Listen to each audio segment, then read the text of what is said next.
Selamat pagi Bapak Ibu Saudara-saudariku yang terkasih dalam Tuhan. Mari kita bersatu hati membaca firman Tuhan. Terambil dari Maleakhi 4 ayat 1 sampai 6. Berbunyi demikian. Bahwa sesungguhnya hari itu datang, menyala seperti perapian. Maka semua orang gegabah, dan setiap orang yang berbuat fasik menjadi seperti jerami, dan akan terbakar oleh hari yang datang itu. Firman Tuhan semesta alam. Sampai tidak ditinggalkannya akar dan cabang mereka. Tetapi kamu yang takut akan namaku, bagimu akan terbit surya kebenaran dengan kesembuhan pada sayapnya. Kamu akan keluar dan berjingkrak-jingkrak seperti anak lembu lepas kandang. Kamu akan menginjak-injak orang-orang fasik, sebab mereka akan menjadi abu di bawah telapak kakimu. Pada hari yang kusiapkan itu, firman Tuhan semesta alam. Ingatlah kepada Taurat yang telah kuperintahkan kepada Musa, hambaku, di Gunung Horeb untuk disampaikan kepada seluruh Israel, yakni ketetapan-ketetapan dan hukum-hukum. Sesungguhnya aku akan mengutus Nabi Elia kepadamu menjelang datangnya hari Tuhan yang besar dan dahsyat itu. Maka ia akan membuat hati bapak-bapak berbalik kepada anak-anaknya, dan hati anak-anaknya kepada bapak-bapaknya, supaya jangan aku datang memukul bumi sehingga musnah. Demikian pembacaan firman Tuhan. Terima kasih Pak Enato. Ya, lanjut Bu Sarma.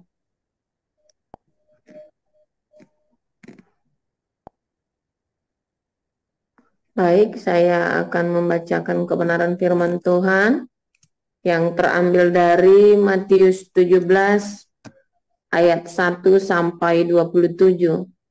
Beginilah firman Tuhan. 6 hari kemudian Yesus membawa Petrus, Yakobus dan Yohanes saudaranya, dan bersama-sama dengan mereka ia naik ke sebuah gunung yang tinggi.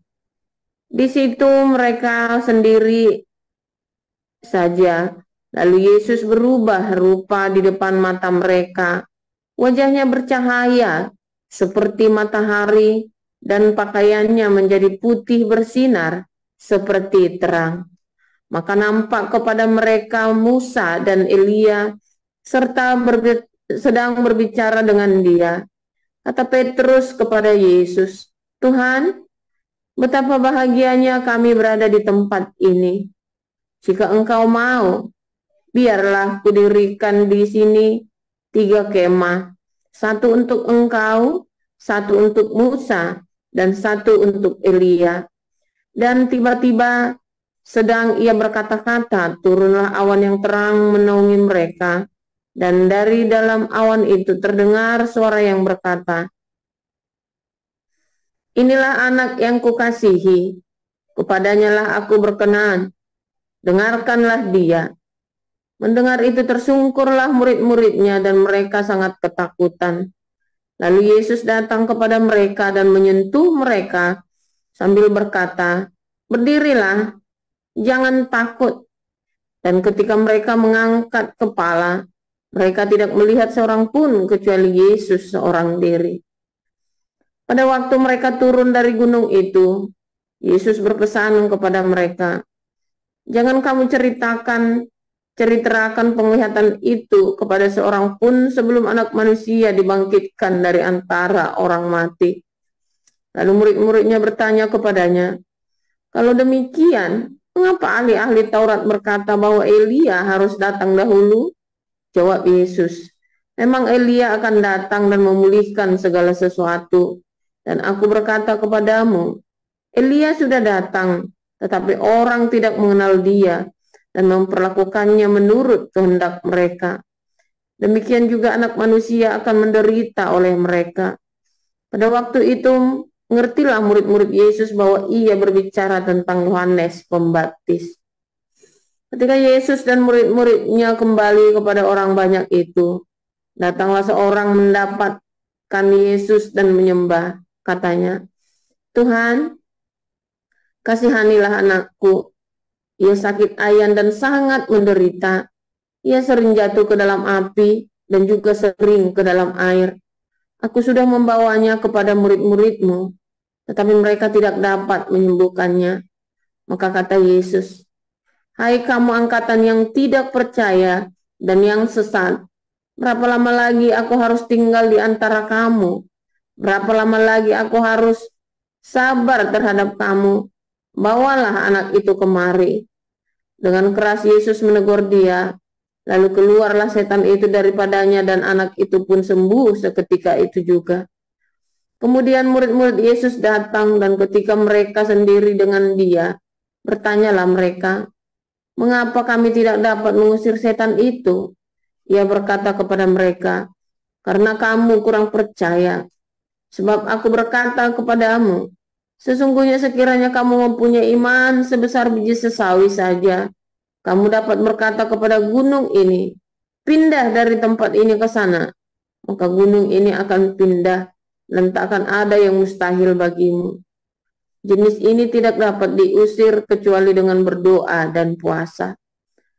Pada waktu Yesus dan murid-muridnya bersama-sama di Galilea, ia berkata kepada mereka, "Anak Manusia akan diserahkan ke dalam tangan manusia, dan mereka akan membunuh dia, dan pada hari ketiga ia akan dibangkitkan." Maka hati murid-muridnya itu pun sedih sekali. Ketika Yesus dan murid-muridnya tiba di Kapernaum, datanglah pemungut bea bait Allah kepada Petrus dan berkata, "Apakah gurumu ini tidak membayar bea 2 dirham itu?" Jawabnya, "Memang membayar." Dan ketika Petrus masuk rumah, Yesus mendahulunya dengan pertanyaan, "Apakah pendapatmu, Simon? Dari siapakah raja-raja dunia ini memungut bea dan pajak? Dari rakyatnya atau dari orang asing?" Jawab Petrus, "Dari orang asing." Maka kata Yesus kepadanya, "Jadi bebaslah rakyatnya. Tetapi supaya jangan kita menjadi batu sandungan bagi mereka, pergilah memancing ke danau, dan ikan pertama yang kau pancing, tangkaplah dan bukalah mulutnya, maka engkau akan menemukan mata uang 4 dirham di dalamnya.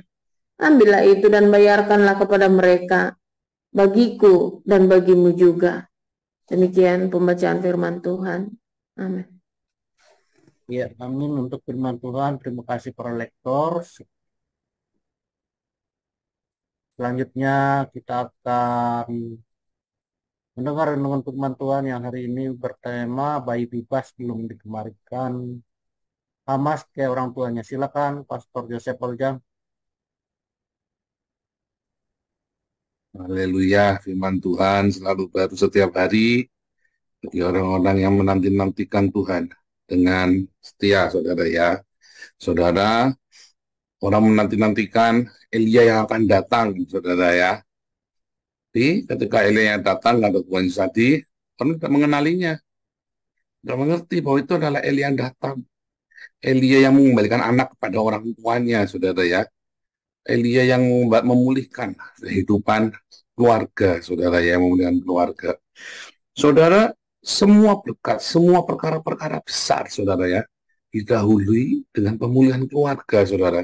Kamu ingin menjadi ada perkara besar, terobosan dalam hidupmu, saudara, mujizat yang paling luar biasa dalam hidupmu, yang akan memberikan semua, ya, membuka semua berkat-berkat yang lain adalah pemulihan keluarga, saudara.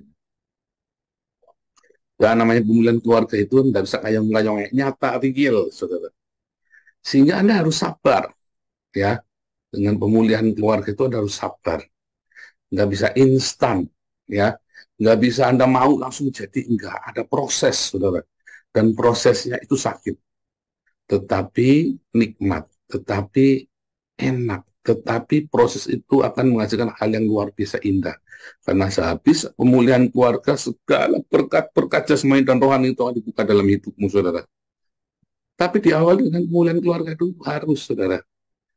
Ya, karena berkat-berkat itu nggak akan jadi berkat kalau keluargamu tidak dipulihkan. Ya, suami istri masih najis hidupnya, anak-anak masih memberontak, lalu ada dipulihkan, seakan-akan ada berkat. Tetapi mubazir, berkat itu buat apa? Jadi pemulihan keluarga itu kunci ya dari semua kebahagiaanmu, saudara. Keluarga itu kunci dari berkat-berkat yang lain.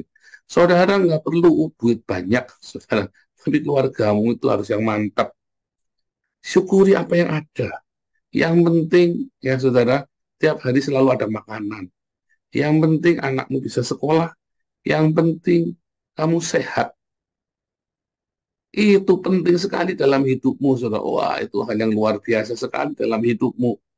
Ya, jadi jangan dibalik-balik. Kalau kepala kita isinya duit dulu, nah keluarga urusan nanti, makanya kamu akan menderita banyak sekali kesusahan. Kalau kepalamu isinya seks, ya makanya kamu hidupnya tidak karu-karuan, wah. Ya, nah, saudara. Judulnya ini ya, bayi bebas belum dikembaliin, saudara ya, bayi bebas. Teroris itu suka menyandra anak-anak, saudara ya. Kayak Hamas itu kan teroris, dalang Hamas itu kan suka menyandra, saudara ya. Apakah anakmu sekarang disandra sama iblis? Apakah suamimu dibawa pepek gombel? Ya, apakah istrimu lagi dibawa sama tukang rusuh-rusuh, saudara? Ya kan? Nah, itu disandra, itu keluargamu disandra oleh kuasa kegelapan. Ya, anak-anakmu ya kena narkoba, itu adalah sandra, Anda disandra, Anda dipaksa, saudara, untuk menderita. Ya, Anda sedang dipaksa oleh kuasa kegelapan, ya, sehingga Anda hidupnya merana.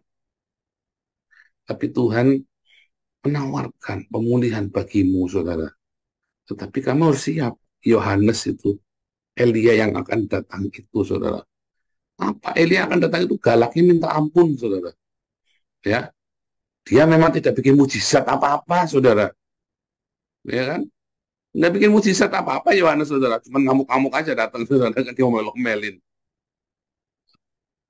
Ya kan? Apa artinya? Disiplin, karakter, temperamen. Katanya karakter sama temperamen itu berbeda, saudara ya. Karakter dan temperamen itu harus dirubah dulu, saudara. Dari kita dulu, ya. Dari kita dulu. Ketika kita punya karakter yang kuat, ketika kita punya temperamen yang benar, maka anak itu yang disandra itu kan kita ambil kembali, saudara. Ambil. Dan kita yang mengambilnya, merempasnya dari iblis, dari Hamas, ya, suami istri kita ambil, saudara. Mengapa bisa suami istri selingkuh anak-anak ini? Jangan-jangan ada yang nggak bagus, ada yang nggak benar, ya, dari orang tua dari kita. Dan pada umumnya demikian, saudara. Saudara, walaupun si suamimu misalnya tidak benar, saudara ya, anakmu tidak akan sampai kena narkoba kalau seorang wanita itu punya karakter yang baik di rumah, saudara. Serius, saudara, nggak akan kena narkoba. Sekalipun, saudara ya, mungkin kamu sudah salah menikah, istrimu senangnya foya-foya, nggak akan kena narkoba, nggak akan anakmu jadi kena narkoba kalau kamu benar hidupnya, saudara, sama Tuhan.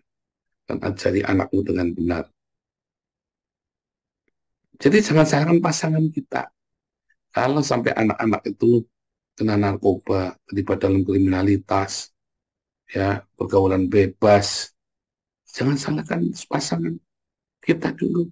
Tidak mungkin akan terjadi kalau kita punya karakter yang benar, temperamen yang benar, saudara. Ya, waduh, kalau Hamas itu ya memang senangnya nyandra, saudara, maunya dia supaya kamu tunduk dengan permintaannya mereka. Ya, saudara, supaya kamu tunduk, supaya kamu pasrah dengan permintaannya mereka. Karena ajaib, saudara, ya, Maleakhi bilang di Maleakhi 4, ya, hari Tuhan. Saudara, ketika Israel itu mau dihancurkan, saudara, ya, itu kan, itu Yohanes itu datang, Yesus disalib, Yerusalem dihancurkan, saudara. Ya, kan Yohanes datang, dia berita bertobatlah, dia pulihkan hati-hati bapak kepada anaknya, hati anak kepada bapaknya. Kemudian orang-orang Israel menyesali dosanya dan makanya mereka ketika Yesus mengajar, banyak ribuan orang menjadi percaya kepada Yesus, saudara, ya. Banyak yang percaya, ya. Nah, tetapi kemudian dihancurkan, saudara. Memang sengaja dipisahkan, ya, orang-orang percaya ini, saudara, ya. Orang-orang percaya ini dipisahkan ketika Yerusalem itu dihancurkan, saudara, ya.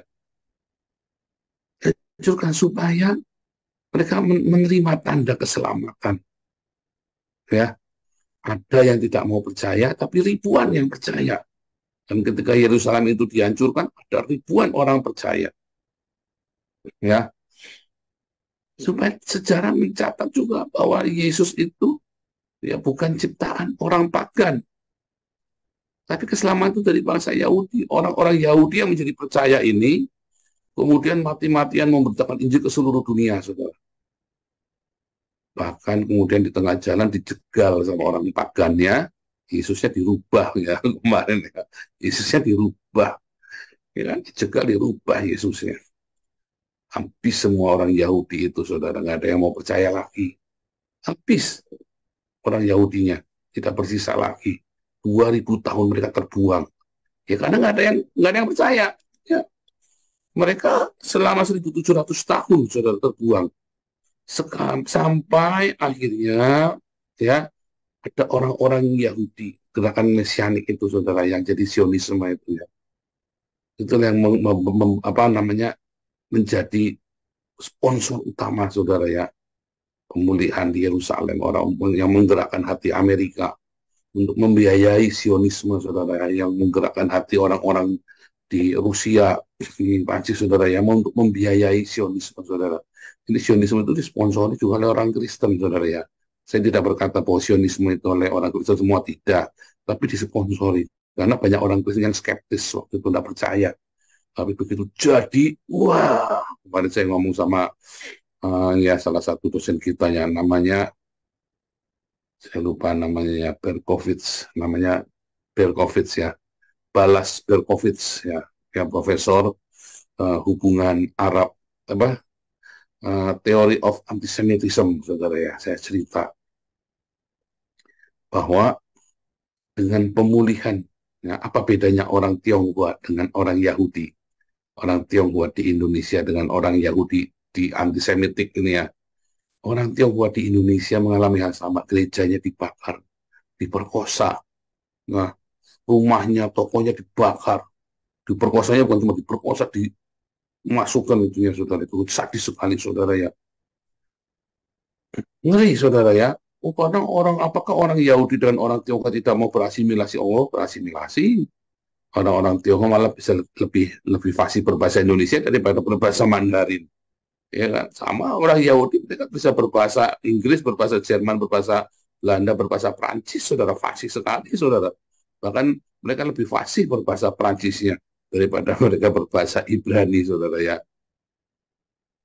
Tapi mereka bisa bahasa Ibrani tetap, ya, saudara. Beda orang Tionghoa di Indonesia malah nggak ada yang bisa bahasa Mandarin lagi, sudah sedikit yang bisa, ya, nggak banyak. Saya aja hanya bisa cuman buat guyonan bahasa Mandarinnya, ya. Tapi ya itu terjadi, ya, sama persis. Bedanya apa? Orang Yahudi dulu nggak punya tanah, kita ada mainland, sehingga orang bilang, kenapa kamu pulang aja sana ke negerimu? Nah, dan beberapa orang benar-benar pulang ke negerinya, saudara, ya, ke Cina, ya, mainland. Tetapi saya nggak bisa pulang, gimana? Bahasanya saya nggak bisa, ya, saudara, ya. Nah, orang Yahudi, udah kamu pulang ke negerimu, negerinya di mana? Nggak ada. Nah, makanya antisemitisme itu begitu besar. Saya diskusi, saya mengajukan, saya cerita itu, ya, kaget mereka semua, saudara, ya. Benar juga, iya, makanya jangan menghina Zionisme. Zionisme itu adalah bagian bagi orang-orang Yahudi ini, sehingga mereka diakui. Nah, kita harus punya tanah perjanjian, saudara. Anda harus punya tanah perjanjian, ya. Bacaan surga itu tanah perjanjian rohani kita. Ya, pemulihan itu ya terjadi supaya kita menghadirkan kerajaan Allah datang. Ketika kerajaan Allah datang buat hidupmu dulu, hidup kita dulu. Jangan Anda yang mendengar firman Tuhan sekarang, jangan suruh orang. Anda yang mendengar sekarang, Tuhan kerajaanmu datang.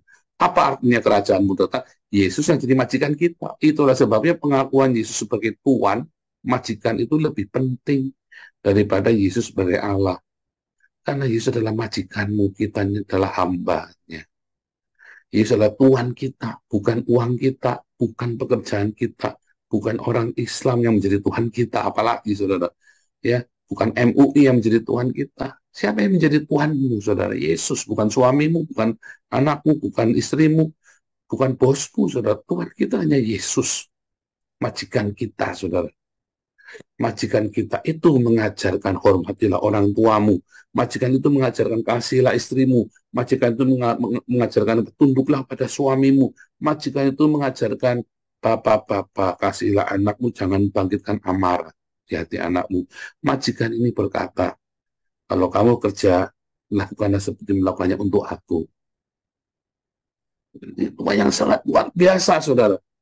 Kalau kita sudah berhasil menjadikan Yesus sebagai Tuhan dalam hidupmu, maka apa yang terjadi, kerajaan itu datang pada kita dulu, saudara. Kemudian kita mulai mengasihi, mengampuni, memberkati. Ya, terus kita mulai menahan diri, terus kita mulai sangkal diri pikul salib. Kita mulai berdiakonia. Orang merasakan kasih dari hidup kita. Lalu pasangan hidupmu, iya ya, kamu kok berubah? Dan pasangan hidupmu dirubahkan karena kamu berubah. Jadi jangan suruh dia berubah dulu. Kita dulu yang harus berubah. Jangan pernah andalkan orang yang lain. Bilang, Tuhan, ubah aku, Tuhan. Sakit, iya enggak apa-apa. Indah, saya. Indah sakitnya itu. Kamu berubah, pasanganmu berubah, anak-anakmu berubah nanti. Jangan dibolak-balik, saudara ya. Jangan dibolak-balik. Ya. Nah, ketika hidup kita dirubah, ya, ketika kerajaan Allah itu datang, hidup kita dirubah, keluarga kita dirubah. Kemudian keluarga ini bersatu, berdoa. Kerajaan Allah datang di keluarga ini, saudara. Kemudian kerajaan Allah itu melimpah keluar kepada tetanggamu, saudara, handai tolang, saudara. Maka kerajaan Allah datang di muka bumi ini. Itu yang dimaksud ya, saudara ya. Itulah mengapa Elia harus datang dulu memulihkan keluarga. Ya, supaya kerajaan Allah itu siap di muka bumi. Setiap kita harus menghadirkan kerajaan Allah bagi diri kita. Maka dengan sendirinya kerajaan Allah itu datang bagi keluarga kita. Tapi buat setiap orang harus mengakui, datanglah kerajaanmu, jadilah kehendakmu. Setiap orang. Maka dengan sendirinya, ketika kerajaan Allah datang sama kita, bukan retorika, saudara, maka keluargamu akan diberkati. Dan Tuhan akan bertata juga dalam keluargamu. Ketika keluargamu diberkati, Tuhan bertata, maka keluargamu jadi berkat buat banyak orang. Jadi jangan bolak-balik minta berkat dulu. Kita yang harus dirubah. Kita yang harus mengalami kerajaan Allah. Jangan salahin orang lain. Jangan nungguin orang lain. Ya, jangan ngarep-ngarep orang lain berubah. Kita yang harus berubah. Maka pasangan itu kita berubah. Anak-anakmu akan diubah. Kerajaan Allah datang. Tiba-tiba orang melihat kerajaan Allah dalam keluargamu, saudara. Nggak ada cara lain. Nggak ada cara lain. Itu rumusnya. Elia harus datang. Mulihkan hidupmu dan keluargamu. Ya. Pak, ini kan bapak-bapak. Kok enggak urusan. Pokoknya kamu yang dengar, ya kamu yang berubah. Karena kamu yang mendengar pagi ini, maka kamu yang harus berubah. Bukan suamimu, bukan istrimu. Ya, itulah Elia yang akan datang. Ya, dan Anda tidak bisa lagi, anak-anakmu, keluargamu nggak bisa lagi disandra, sama si Hamas itu, setan Hamas itu, saudara. Nggak bisa disandra. Kerajaan Allah begitu kuat, saudara. Bagaimana mereka mau menerobos? Makanya jangan tinggal di pinggiran, jangan masuklah ke tengah, hidup di dalam kekudusan, tenggelam di dalam sungai Tuhan, saudara. Jangan di pinggiran keceh, jangan, ya, tenggelam di dalam Roh Kudus. Masuk ke tengah. Kalau masih keceh artinya masih tanggung-tanggung, belum, nggak bisa. Kamu harus tenggelam, masuk ke tengah, ya, di tengah-tengah tanah Israel itu, di tengah tanah perjanjian. Jangan di pinggiran berdekatan dengan Hamas. Siapa subuh kamu tinggal di perbatasan, ya. Biasanya yang tinggal di perbatasan itu adalah pendatang, saudara, ya, pendatang yang bukan Israel, asli Israel. Makanya lihat ya, korbannya itu half Israel, tapi dia juga warga Amerika, dia Yahudi, tapi juga warga negara Jerman, dia Yahudi, tapi juga warga negara Prancis. Itu adalah pendatang, masih separuh-separuh. Kalau orang kelahiran Israel, dia kan tinggal di tengah, saudara. Ya, kalau Anda sudah lahir baru di dalam Tuhan, kamu kan tinggal di tengah, di dalam kekudusan, ya, tenggelam di dalam sungai Allah, bukannya keceh, bukannya di pinggiran, ya, itu, saudara, ya, tengah. Maka kamu akan dirubahkan hidupmu. Jika kamu dirubahkan, keluargamu dirubahkan otomatis, nggak usah diminta. Jadi jangan minta Tuhan, pulihkan keluarga, Tuhan, jangan. Pasti kamu yang belum beres. Kenapa keluargamu nggak pulih? Kamu nggak beres soalnya. Ingat-ingat ya. Kenapa keluargamu belum pulih? Karena kamu belum beres. Mami saya berdoa ya buat keluarga lama ya. Saya saja masih belum beres. Makanya lawannya saya doa buat papi mami saya itu. Dari saya ngerti berdoa umur 10 tahun ya. Sampai saya umur 25 tahun, papi mau meninggal baru mereka dipulihkan, saudara, ya.